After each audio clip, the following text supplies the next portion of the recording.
ఈ నిబంధనలు సాంప్రదాయాలు ఉదాహరణలో జగన్మోహన్ రెడ్డికి తెలియదని చాలామంది అనుకుంటున్నారు, కానీ తప్పు. తెలుసు.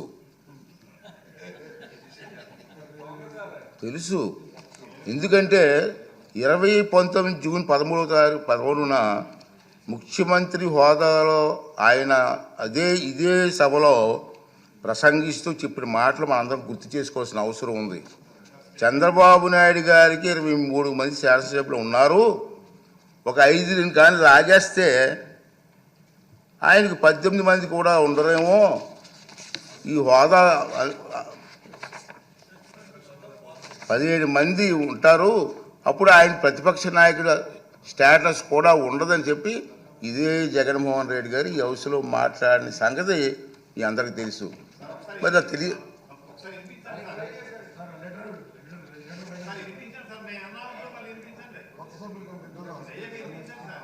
అదే చెప్తాం కదా.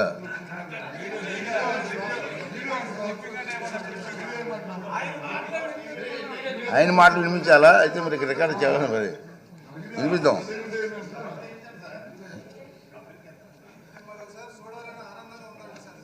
అతనే చెప్పారు, నీకు హోదా పోయేదానికి అవకాశాలు ఉన్నాయి. మరి తెలియదనే మాట అది వాస్తవం కాదని చెప్పని అందరికీ అర్థమవుతుంది. ప్రతిపక్ష నాయకుడిగా గుర్తింపు పొందాలంటే సభలో కనీసం 10% సంఖ్యాబలం ఉండాలన్నది నిబంధన గురించి ఆయనకి స్పష్టంగా తెలుసునని సభాముఖంగా ఆయన చెప్పిన ప్రసంగం రుజువు చేస్తుంది. ఇలా కోరి మతిమరుపు తెచ్చుకోవడం మాజీ ముఖ్యమంత్రిగా, మాజీ ప్రతిపక్ష నాయకుడిగా ఆయన హోదాకు తగిన కాదని నా అభిప్రాయం.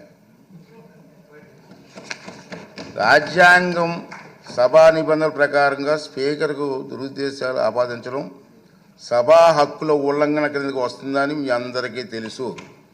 ఈ పాయింటే. అయినప్పటికీ వైఎస్ జగన్మోహన్ రెడ్డి ఇప్పటి వరకు సాధించిన దుష్ప్రచారాన్ని సంధి ప్రేలాపనలు అంటాను నేను. మా సైడ్ సంధి ప్రేలాపనలు అంటారండి. సంధి ప్రేలాపనలను పరిగణలోకి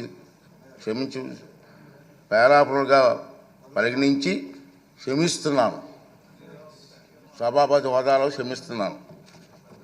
ఈ ధోరణి ఇలాగే కొనసాగిస్తే భవిష్యత్తులో ఎలాంటి చర్యలు తీసుకోవాలనేది ఈ సభలోని సభ్యుల సమిష్టి విజ్ఞతకు వదిలేస్తున్నాను.